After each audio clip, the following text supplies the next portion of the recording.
So Klopp or Pep, who do you think won that? I honestly think it was Pep. The Man City side looked a bit stronger, but in general, I'd give the better coach to Klopp. You know, because over here at Man City, Pep literally has an unlimited budget. Oh my god, Dude, the things Klopp has built with Liverpool over the last few years to be a title contender year after year is insane. At Barcelona, Pep had money. At Bayern Munich, Pep had money. And here at Man City, he has money. that's true. They do call it an oil club for a reason, you know. But Klopp has built up like a squad, though. Yeah, like there's depth in that squad. Yeah, but you know, it's easy to do things when you have the money to to get the best players in every role in your team, you know? And that's basically what Pep did. I mean, they just his bought back line, bro. exactly. Liverpool just bought Luis Diaz. Yeah, but compared to how much did they drop on Jack Grealish? How much was it? It was like 100 mil, I think. 100 and mil what does plus. he do? He's a bench player, right? He comes down at the bench 7th warmer. He's a bench warmer, honestly. Yeah, he he's comes on 10 he's over there in minutes. the background doing Gucci deals. He has time for that. Since Hey he's on the man, a bench. Gucci deal though, that's crazy. Yeah, it's insane. But That's crazy. I'd give the best coach to honestly Klopp, because what he did at Borussia, he took him to the Champions League final, and then what he's doing over here at Liverpool, it's just he knows how to build squads, man. Yeah, so it was a draw, right? 2-2 at the Etihad. But Man City, Liverpool. How do you think each team performed going on off the roster? Honestly, think it was an equal game. I thought that Man City had way more opportunities to score. You know, you have that 1v1 with Sterling and Allison. Yeah. Complete trash. He blew his opportunity. Yeah, I think if Man City had a true number 9, like they need one. Like Pep has been doing wonders without number 9, and then you put Sterling up there, which is somebody who can't finish. Like he's known for missing sitters from right in front of the goal. Yeah, I agree with that. Also, another person that had kind of like a bad performance that everybody's saying that I don't agree with is Trent. You know, Trent, he may have been not as great defensively, but attacking, he always does what he does. You know, he gives great opportunities. He gave the assist to Jota, right? Well, it was Robertson crossed it into Trent. Yeah, and then Trent laid it off to Jota for the tap in. I don't see how he did as bad as people are saying. They're saying like he had the worst performance of the year. Defensively, I think Robertson and Trent played horrible. Because Man City, all they were doing that game is attacking the wings. They were just filtering balls over the top to the wingers. I agree that Robertson played horribly because I didn't really see him do much that game. But, you know, attacking, you know, Trent's always giving great passes to either Salah, Mane. Like, you can always see, like, his vision with the ball. He's great at passing. And nah, don't get me wrong. Like, Trent and Robertson are really good passers. Like, even crossing. Like, Trent gave the pass to Salah for then the Salah through ball to Sadio Mane. Yeah, Mane missed, which was crazy. But compared to Kyle Walker and Cancelo, I think they had a way better day. Yeah, but also Kyle Walker was kind of responsible for that second goal. He was because he got caught. I think Sadio Mane was behind them, and I think Sadio Mane just cooked them like with pace. Yeah. And then Sadio Mane, great finisher. He just finessed it around Ederson. Yeah. That was a really good finish. Yeah, it was. Yeah, that was a beautiful finesse. Oh, my God. It was a nice finesse. But who do you rate more, Ederson or Alisson? Who had the better day? Because Ederson had that mess up where the ball almost went in the net. Yeah, when it was almost on the line, right? Yeah. Like a fraction of a second more. He probably had like a brain fart. Yeah. And then he's like, oh, man, I got to get this. Yeah, but the way he like kept cool and like composed, like he really didn't care that it happened. They're both goalkeepers are really good ball like passers, like playing through the back. Yeah, I'd say Alisson had a better day. You think so? Man City had more shots on target, you know? They had with Riyad Mahrez, he had like a nasty the one at the end, the chip? Kick. Oh, the free kick. I don't know if Alisson put a finger on it, but I know it hit the crossbar. It was like super close. Yeah. And it was I don't know if he touched it either. And then when he ran out of almost outside the box to like intercept, like he headed it out. Mm-hmm. Yeah, I think he was like doing more in the game, to be honest. Who do you think had the worst performance in Liverpool and then in Man City then? Liverpool and then Man City. I would say Fabinho had a terrible. Fabinho. Like, I don't think he was like defending at all. Like He was playing for the- KDB he was playing for the just other running team. all over the place, all over them. To be honest, Fabinho was literally passing it to the other team like 5 Fabinho or was 6 losing times. possession, bad passes. Robertson was also doing bad. Yeah. You know, I remember Virgil passed the ball to him once, and he lost it, and then he like completely flipped out on Virgil. I don't know if you've seen that. Like, The he was, one like, where it was in the box, like Ederson was right. I mean, Addison was right by him. yeah, it was like close. It was Yeah, like on the yeah, I side. remember And they that. got all mad at Virgil. Yeah, but Fabinho, I think Fabinho had the worst performance. He just literally doesn't know what to do with the ball. He gets it. He sees an open space and he just passes it in open space, and then he loses it. Yeah, and then I'd say for Man City, I would give it to Gabriel Jesus. Gabriel Jesus is so selfish. Yeah, but he scored the ball. He scored. He did score, but Man City could have been up way more. Like if he would just square the ball to he had that one chance where he could have squared it to Kevin De Bruyne. Yeah, I don't know why he started in the first place. Like, he hasn't scored like in over 10 games. Yeah, there was a stat that I saw that said whenever Gabriel Jesus scores for Man City, they never lose. They either draw or win. Yeah, and how many games is that? It's probably, I think it's like 60 plus right now. Dude, that's insane. It's an insane stat. Yeah. Allison was also like close to blocking that. It was like really close. You think so? The Jesus shot, from what I can remember. The one where it crossed over, Cancelo crossed it to him. And it hit the top. It did hit the top, but he didn't have a chance. No, he didn't have a chance. You think? Nah, he missed it. He made himself look big, but he just couldn't get there. What do you think about Mo Salah? Everybody. I think Cancelo like locked him down. He had him in his pocket. Oh my god. Pocket, bro. Salah didn't do nothing that whole game. Yeah, he didn't do anything other than the assist. But it wasn't because Cancelo was locking him down. He just was doing bad to begin with. Bro, Salah was trying to take it down the wing, and Cancelo was there every single time. Yeah, but also if you look at it like that, like to begin with, Mo Salah wasn't doing anything. He gets the ball. And Salah had a drop back with Robertson all the way back to defend with him. Because they were always on the wings. There's always a 2v1. Because on the right side, so Kyle Walker would push up with Gabriel Jesus, so that would be a 2v1 on the wings. And then Foden would be on the left side with Bernardo Silva. Yeah. And I think Foden was cooking Robertson too. Yeah, well, Robertson was doing bad. So was Salah, but I don't think it's because he was getting locked down or anything. I just think he had a bad game completely. Pocket, bro. Salah was non-existent other than the assist he gave. Yeah, it's true. And then, who would you say are the best players of the night? Oh, low key, instead of the worst player, Sterling.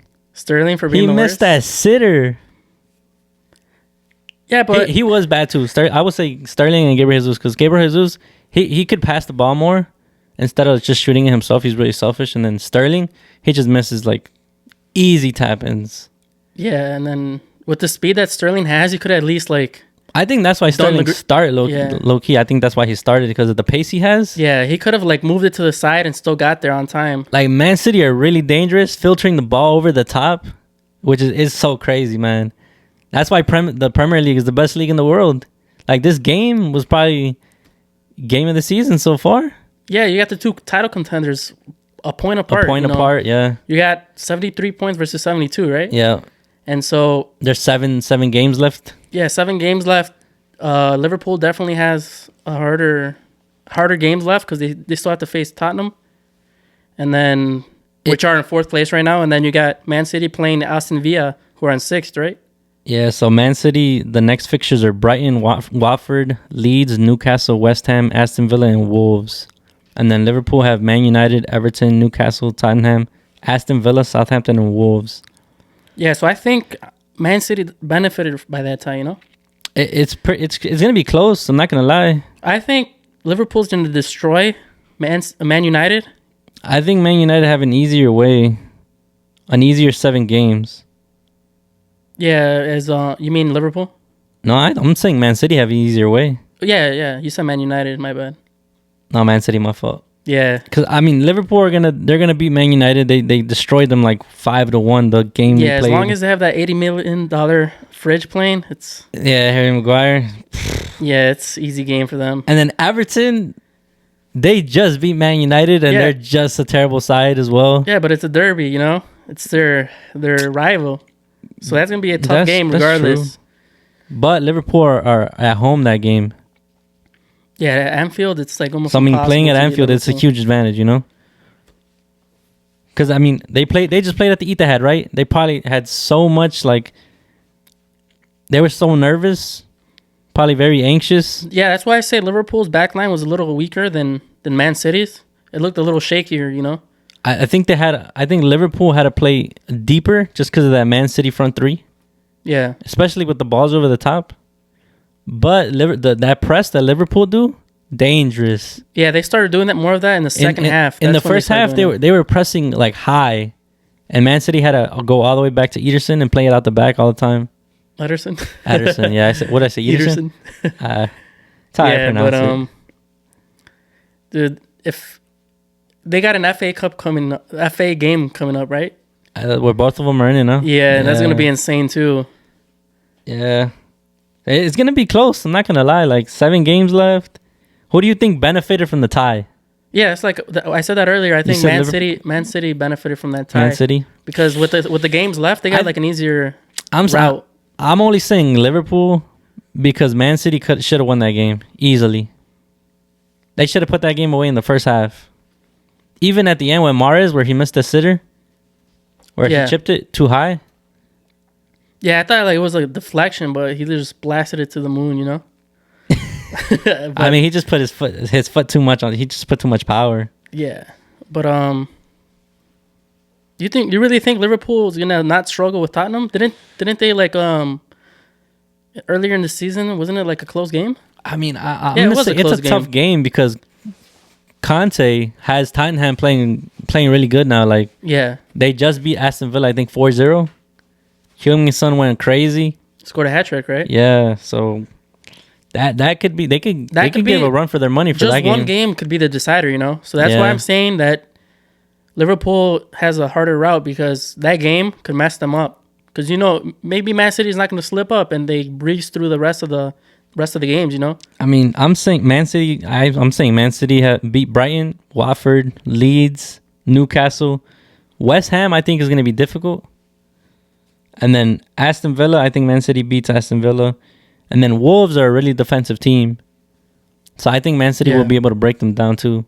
And then Liverpool, Man United, I think that's a win for Liverpool. Everton, win for Liverpool. Newcastle, win for Liverpool. Aston Villa, I think Liverpool beats them. Southampton, I think Liverpool beat them. Wolves, Liverpool beat them. And I think, the only one you said was the Tottenham game. Yeah, it's going to be a good game. And I think it's going to be a close race in the end. So it'll probably be decided by one game. Yeah, one game. Like whoever drops points, that's it. Yeah, they can't slip up in these last games. Yeah. But yeah, do you think this is the greatest rivalry in the world? Right now? Right now? Yes. Like ever? No. Yeah, I wouldn't say it's the greatest rivalry. Rivalry. Right now, currently it is, right? You got the two top coaches in the world. Yeah. You got insane players on either side. At one point, Mo Salah was the best in the world, right? Yeah. And then I consider KDB the best midfielder in the world. Yeah. I remember. I mean, the game he had. Dude, it was insane. He's been insane lately. He was all over, running up and down, up and down. I remember when he was injured or whatnot, and when Bruno was doing better, people like, oh, Bruno's way better than KDB. I'm like, are you crazy, dude? Like, KDB I think best. KDB was the one that gave the pass, the through ball, the filtered through ball to Mahrez at the end, and that pass was crazy. I think. Yeah, KDB scored the game before. The guy's on fire. Yeah, KDB had the goal, but it was obviously deflected off Matip. Yeah, that was a lucky deflection, but because it threw Alisson off. He shot. KDB was intending to shoot on the right side. The No, on the left on side. the Right? left because it went into the right. Yeah, and then the deflection went to the right side, and you could tell that Allison was thrown off by the deflection because he was already diving to the right. Yeah, Yeah, but he shot it with his left too. I think so. He shot with his left foot. It's crazy. So do you think this game is still going to be as important as it is today in a couple of years when Jurgen Klopp and Pep aren't there? Do you think it's still going to live up to the hype as it is today? No, because I think I'm thinking it's only like this because these top two teams they have the best players, world class players. Yeah, I think they're top of the table. I think Liverpool as a team, they're a whole puzzle piece, right? You take out a piece, and I think they'll go like their form will drop. Mm. Jurgen Klopp makes Liverpool, right? And you got certain players in the puzzle piece that fit into the team. They make the system. That make the system, like Jordan Henderson, the captain. Mm-hmm. He's needed there, Yeah. You take that piece out, and I think Liverpool's quality drops a lot. But I think Man City is always going to be good because they're owned by a billionaire. They make outrageous purchases every year, all the time. Mm. So I think Man City's setting up his club for success. Pep is setting Man City up for success because when he's gone, after he's gone, it's still going to be one like of the top. his Premier philosophy League clubs, and his play style is still going to be there. Yeah. Like all the training he's done with his players, everything's still going to be there. Like they learned from Pep. Yeah, man. But what a game! All right, guys. Thank you for coming. Please like and subscribe and share. Thank you. We'll be dropping more videos soon. Thank you, guys.